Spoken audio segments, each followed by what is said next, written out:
주님의 이름으로 축원합니다. 지난 여름 날씨가 얼마나 무더웠습니까?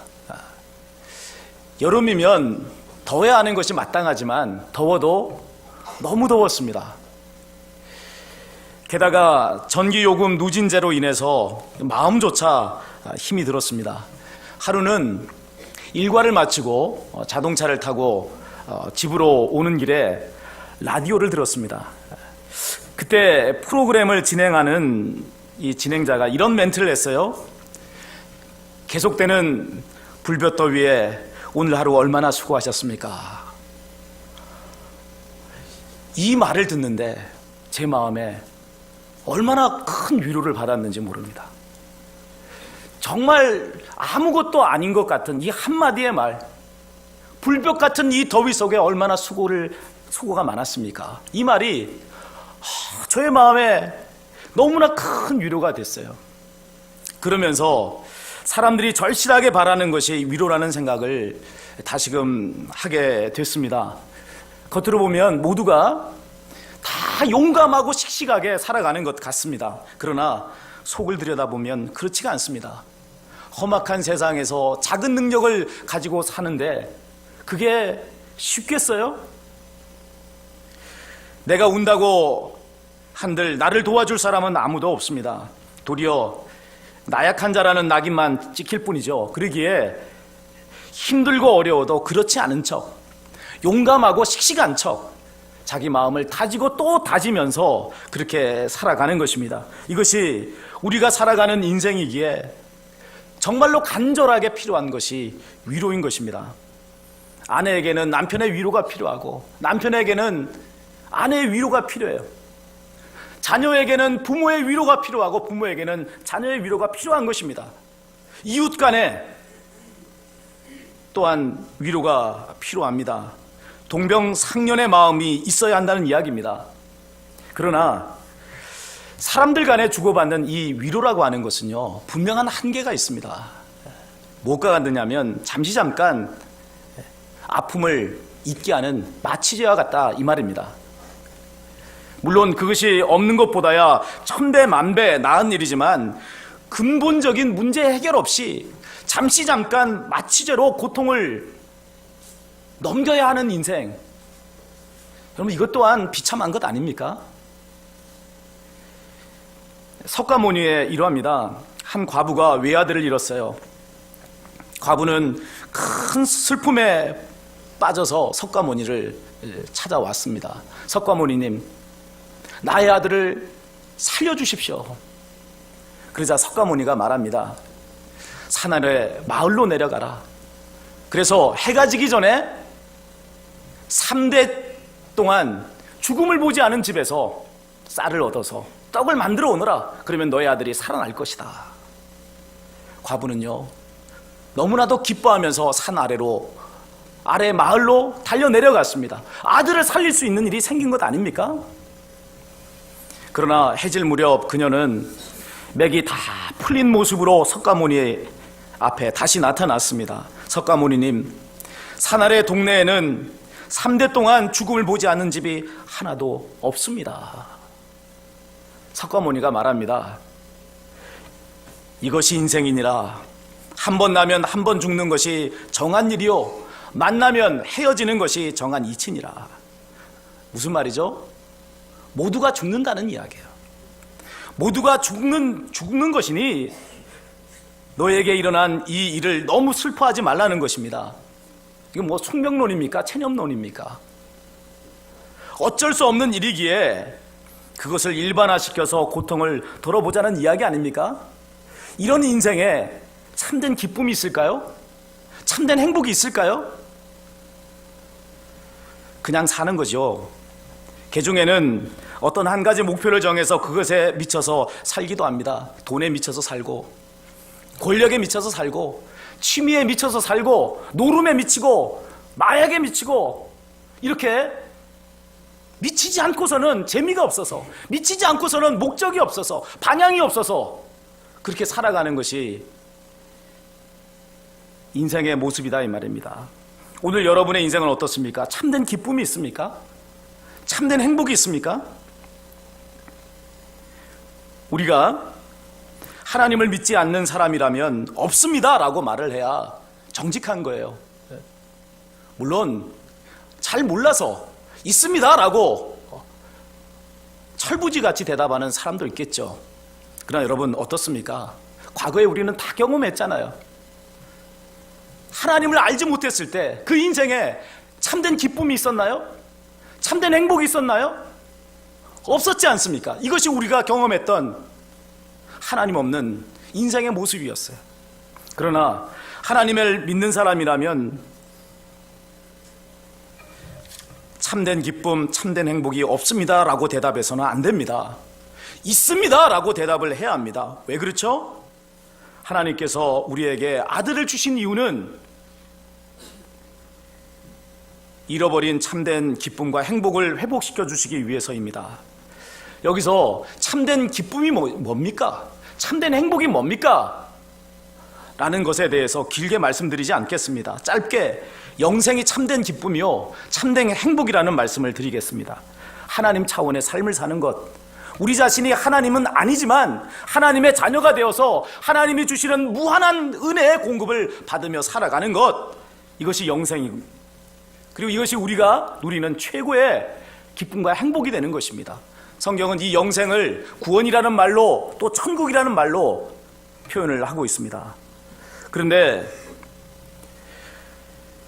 참된 기쁨이 있습니까? 참된 행복이 있습니까?에 대해서 하나님을 믿는 우리는 모두가 있습니다 라고 대답을 해야 함에도 불구하고 현실은 그렇지 않다, 그렇지 않을 때가 너무나 많다는 거예요. 이유가 뭡니까? 우리는 참 행복을 느끼며 참 기쁨을 느끼며 살아가야 되는데 왜 그렇게 말을 하는 것이 어려운 현실이냐는 거죠. 왜 그런 거죠?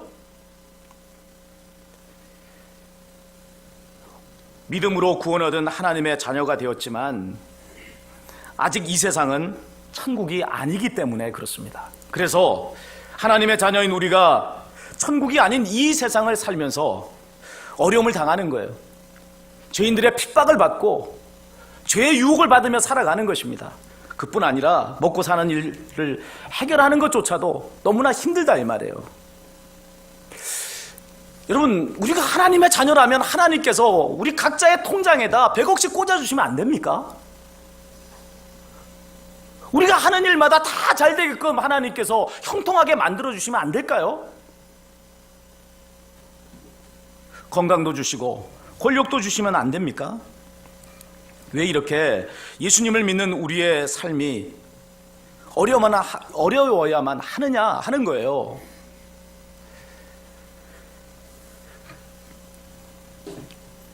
아직 하나님의 나라가 온전히 이 땅에 임하지 않았기 때문이라는 말씀을 드렸습니다. 그러나 그것보다 더 중요한 이유가 있습니다.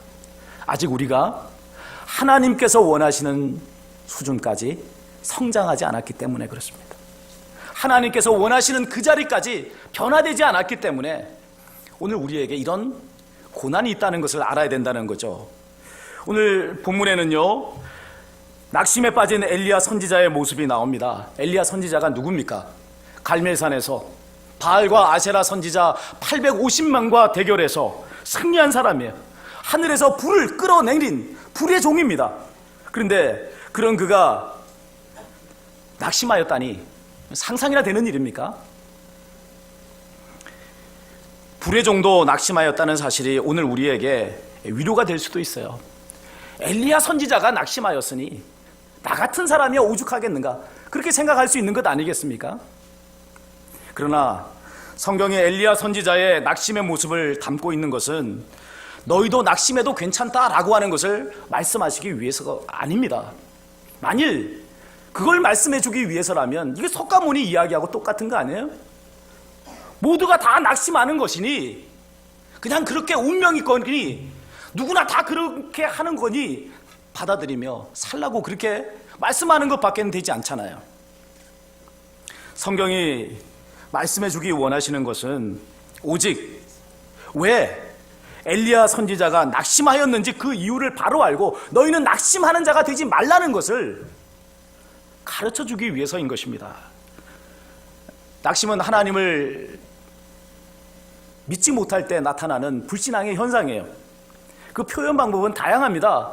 어떤 사람은 낙심에 빠져서 아무것도 하지 않고 그냥 웅크리고 앉아있는 경우도 있어요.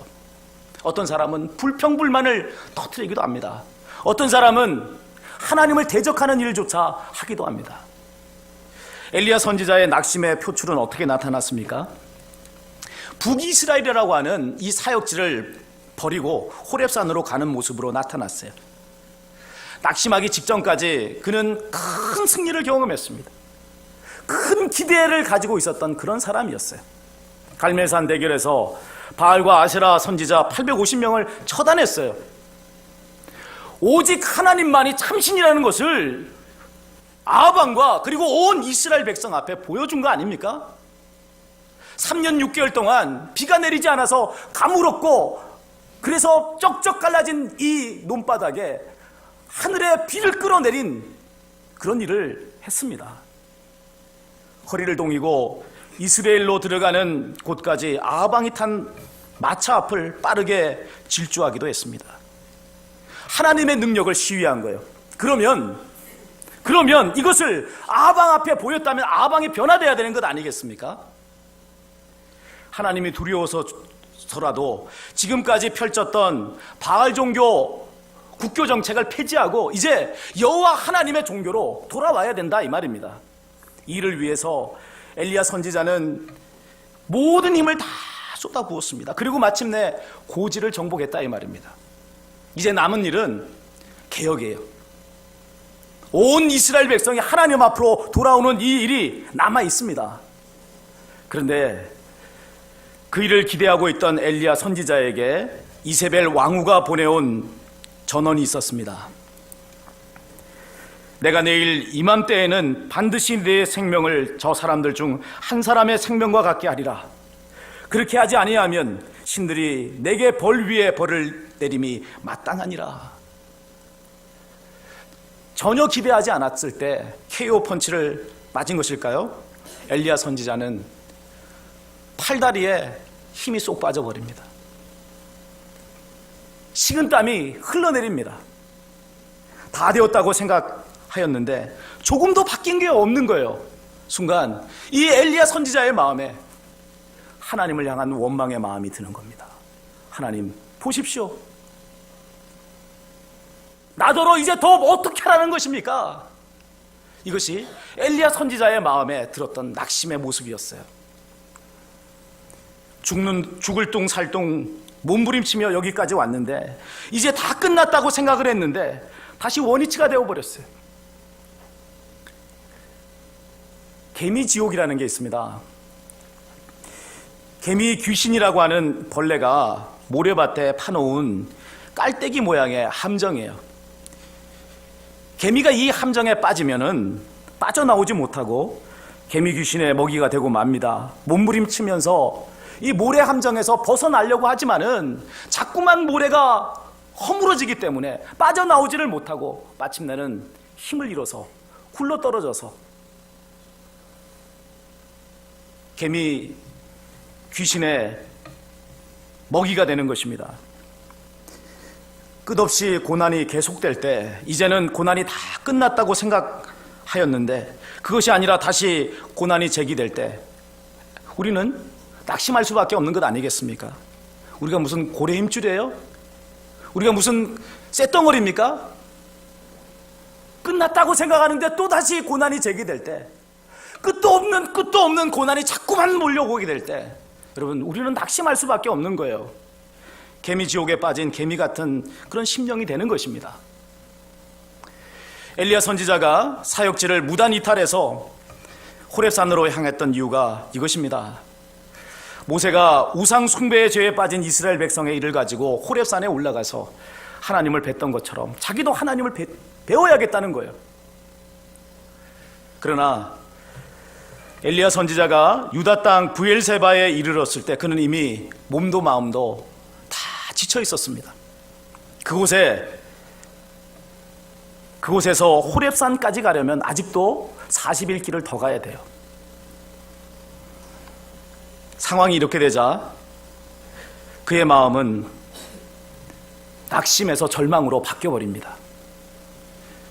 우리 4절 같이 한번 읽겠습니다. 19장 4절입니다.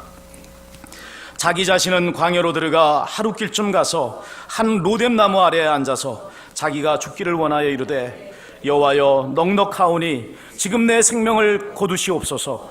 나는 내 조상들보다 낫지 못하니이다 하고 아멘. 지금 엘리야 선지자가 나는 내 조상들보다 낫지 못합니다 라고 말할 때 그가 염두에 두었던 내 조상은 누구죠? 앞서 모세라고 말씀을 드렸습니다. 그는 모세를 염두에 두면서 하나님, 나는 내 조상 모세보다 못한 자입니다. 하나님, 넉넉하오니 나의 생명을 거두어 주십시오 하고 요청을 했습니다. 그러다가 쓰러져 잠이 들었어요. 그때 하나님께서 천사를 보내셔서 그의 몸을 어루만지게 하시고 숯불로 구운 떡과 그리고 물을 마시게 하셨습니다. 그 일을 2번을 반복하셨어요. 이것이 엘리야 선지자를 절망의 자리에서 끌어올려 주었습니다. 첫째는 지친 체력을 회복시켜 주신 거예요. 호렙산까지 갈 수 있는 힘이 생겨났습니다. 그러면서 그의 절망의 마음이 다시 기운을 회복합니다. 둘째는 천사를 보내심으로 하나님께서 그의 모든 형편을 보시고 계시다는 것을 확인시켜 주신 거죠. 여러분, 울더라도 주님의 이름을 부르시고 우시기 바랍니다. 낙심하시더라도 주님 안에서 낙심하시기 바랍니다. 절대로 우리의 밑바닥에 깔려있는 이 믿음까지도 포기해서는 안 돼요. 이 밑바닥에 있는 근본적인 믿음을 절대로 버려서는 안 된다 이 말입니다. 사람을 보내서 도울 수 없는 일이니 하나님께서는 천사를 보내셔서 엘리야의 심신을 회복해 시켜 주셨습니다. 자, 기운을 차린 엘리야 선지자는 40주 40야를 가서 하나님의 산 호렙에 이르렀습니다. 그리고 그곳에 있는 한 굴에 들어가서 간절하게 기도합니다. 하나님께서 이 엘리야 선지자에게 말씀하십니다. 엘리야야, 내가 어찌하여 여기 있느냐? 이게 무슨 말씀이죠? 엘리야야, 내가 어찌하여 여기 있느냐? 사역지를 무단에 이탈했다고 하나님께서 하시는 지금 책망의 말씀일까요? 아니면 이스라엘 백성에 대한 엘리야 선지자의 기소 내용을 들어보시겠다고 하는 그런 말씀인 건가요? 그렇지 않습니다. 내가 왜 여기 있는지 너 자신을 살펴보라고 하시는 말씀이에요. 하나님이 따먹지 말라고 한 선악과를 따먹고 나무 뒤에 숨어있던 아담에게 하나님께서 아담아 내가 어디 있느냐 하신 말씀과 동계의 말씀입니다. 하나님께서 아담이 어디 숨어 있는지 모르셨겠어요? 지금 엘리야 선지자가 왜 이 호렙산까지 왔는지 하나님은 모르셨겠습니까? 다 아신단 말이에요. 그렇기 때문에 다 아시는 그것을 듣기 위해서 어찌하여 내가 여기 있느냐라고 물으신 것이 아니단 말이에요. 내 자신을 보라는 거예요. 너의 자신을 한번 돌아보고 내가 가지고 있는 생각을 돌아보라고 하나님께서는 엘리야야 내가 어찌하여 여기 있느냐라고 말씀을 하신 것입니다. 엘리야의 문제가 무엇입니까? 하나님의 강력한 능력으로 대적들을 처단하고 백성들을 돌아오게 하면 된다는 것이 엘리야의 생각이었어요. 왜 하나님께서 자기가 원하는 방식대로 일해 주시지 않느냐는 거죠. 그 바람에 여호와의 선지자들이 다 죽었고 오직 자기 하나만 남았는데 자기마저도 죽을 상황에 빠진 것 아니냐는 것입니다. 이게 엘리야가 지금 호렙산에 와 있는 이유예요. 어찌하여 내가 여기 있느냐라고 하는 그 하나님의 말씀에 대한 엘리야 선지자의 대답, 바로 이것이었다 이 말입니다. 겉으로 보기에는 이스라엘 백성에 대한 기소처럼 보였지만은, 기소를 하기 위해서 온 것처럼 보였지만 내면은 하나님께 대한 원망으로 가득 차 있었단 말입니다. 왜 그토록 큰 능력을 가지신 하나님께서 그 능력을 사용하시지 않느냐는 거예요. 왜 불로, 왜 지진으로, 왜 바람으로 역사하시지 않느냐는 것이죠. 하나님께서 엘리야를 불러내 세워서, 그리고 그의 앞에 크고 강한 바람이 지나가게 하시고 지진이 지나가게 하시고 불이 지나가게 하신 것, 왜 그렇게 하셨을까요?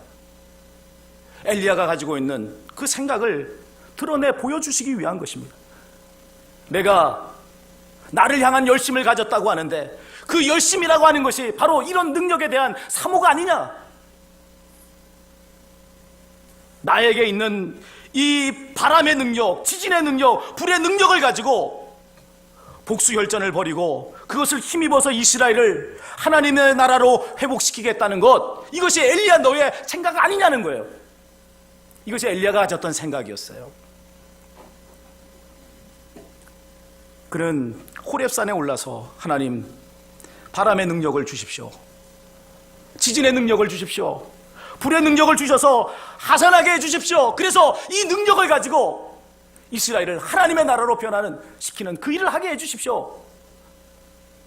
그것을 하나님 앞에 구하기 위해서, 하나님 앞에 따져 묻기 위해서 그는 이 산에 오른 것입니다. 사랑하는 여러분, 우리가 하나님을 향하여 열심을 품는 이유가 엘리야 선지자와 같지는 않습니까? 하나님의 한 방을 바라보는 거예요. 그래서 열심을 내고 또 열심을 냈는데 내가 원하는 때에 하나님의 한 방이 없어서 낙심하고 있지는 않습니까? 이게 여러분, 우리가 절망하고 있는 이유가 아니냐는 거예요. 이것이 우리가 하나님 앞에 원망의 마음을 품고 있는 이유가 아니냐는 거예요. 나는 하나님 믿는데 왜 하나님 이렇게 일하시는 거냐고 그렇게 따져 묻는 것이, 여러분, 우리가 하나님 앞에 나와서 기도하는 내용 아니겠습니까? 엘리야 선지자의 변화되어야 할 부분이 바로 이것입니다. 그는 하나님을 잘 안다고 생각했지만 그렇지 않았어요. 자신이 여호와의 종이라고 생각했지만 그렇지 않았단 말이에요. 자기가 원하는 대로 하나님께 이래라 저래라 하고 있는 것입니다. 하나님께서 그를 통해서 일하시는 것이 아니라 그가 하나님과 더불어 일을 하고 있는 것입니다. 이런 그에게 대해 하나님께서는 두 가지 방법으로 깨우침을 주십니다. 하나는 세미한 소리로 그에게 임하신 거예요. 강하고 크고 강한 바람 가운데 하나님이 계시지 않았어요. 지진 가운데도 하나님은 계시지 않았어요. 불 가운데도 하나님은 계시지 않았어요. 엘리야 선지자가 기대했던 그 강력한 하나님의 능력 가운데는 하나님이 계시지 않았어요. 그런데 하나님은 어디 계셨죠? 세미한 소리 가운데, 세미한 소리 가운데 계시더라는 것입니다. 진정한 하나님의 능력은 강력한 힘으로 백성을 두렵게 하여 굴복시키는 것이 아닙니다. 갈멜산에 그 제단에 떨어진 불이 백성들을 돌이켰습니까? 진정으로 하나님을 사랑하여 하나님만이 진정한 하나님이십니다라는 고백을 끌어냈습니까? 아니에요. 두려워서 굴복시킨 것에 지나지 않았어요. 진정한 하나님의 능력은 세미한 소리와 같은 거예요. 마음으로부터 하나님께로 돌아서게 하는 것, 오래 참으시고 기다리시는 하나님의 사랑이야말로 진정한 하나님의 능력이다 하는 것을 엘리야 선지자에게 하나님은 가르쳐 주셨습니다. 다른 하나는 하나님께서 이루어 가시는 역사의 큰 그림입니다. 그것이 이 15절부터 18절에 이어서 나오는 내용이에요. 하나님께서 엘리야 선지자에게 하산에서 다메섹에 가서 하사엘에게 기름을 부어 아람의 왕으로 세우라고 말씀합니다. 또 님시의 아들 예후에게 기름을 부어서 이스라엘의 왕이 되게 하고 아베몰락 골짜기에 있는 사밧의 아들 엘리사를 너를 대신하여 선지자가 되게 하라고 말씀을 하십니다. 그리하여 하사엘의 칼을 피하는 자를 예후가 죽일 것이고 예후의 칼을 피하는 자를 엘리사가 죽일 것이라고 말씀합니다. 그리고 그 끝에 이스라엘 가운데 바알에게 무릎 꿇지 않은 7,000명을 남겨두시겠다라고 말씀합니다. 여러분, 이 7,000은 7 곱하기 1000입니다. 무엇을 의미합니까? 하나님께서 당신의 나라를 회복시키기에 완전하고도 충만한 수, 이게 7,000이에요. 7,000명을 남겨놓으시겠다. 여기 15절부터 18절까지의 말씀은 하나님께서 온 세계를 주관하시고 일하신다는 그런 말씀인 것입니다. 엘리야 선지자는 무엇을 깨달았을까요? 그동안 자신이 알고 있었던 하나님보다 더 크고 위대하신 하나님, 자신이 알았던 하나님은 능력 가운데 일하시는 그 하나님으로 알았는데, 오늘 호렙산 동굴에서 만난 하나님은 그 하나님이 아니었단 말이에요. 그가 생각하는 하나님보다 더 크고 위대하신 하나님, 더 놀라우신 하나님, 더 크고 원대하신 계획을 가지고 계시는 그 하나님, 그 하나님을 그는 만난 것입니다. 그는 이 하나님을 만나 뵙고 그의 풋내나는 열심을 내려놓았습니다. 그리고 자신에게 주어진 남은 시간을 조급해하지 않고 하나님의 시간표에 맞춰서 뚜벅뚜벅 걸었습니다. 당장 눈앞에 보이는 열매에 목매이지 않았습니다. 근데 놀랍게도 그것이 산채로 천국으로 들림받는 승천의 역사였어요.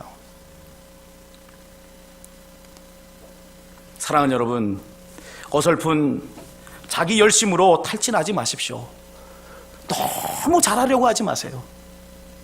내게 주신 능력만큼, 내가 할 수 있는 분수만큼, 내게 주어진 그 길을 그냥 성실하게 가십시오. 내가 일하는 것이 아니라 하나님께서 일하십니다. 우리가 할 일은 하나님께서 일하심을 믿고 오늘도 내게 주어진 길을 성실하게 걸어가는 것입니다. 이것이야말로 나를 변화시키고 세상을 변화시키는 능력의 길입니다. 여러분, 하나님께서 함께 하십니다. 하나님께서 일하십니다. 하나님께서 우리의 모든 것을 보시고 우리를 향한 크고 놀라운 계획을 가지고 오늘도 우리의 삶을 주관하십니다. 이 하나님을 믿으시고 날마다 이 하나님의 손을 잡고 앞으로 걸어나가시는 저와 여러분이 되시기를 주님의 이름으로 축원을 드립니다. 우리 주신 말씀 기억하시며 결단의 기도를 하나님 앞에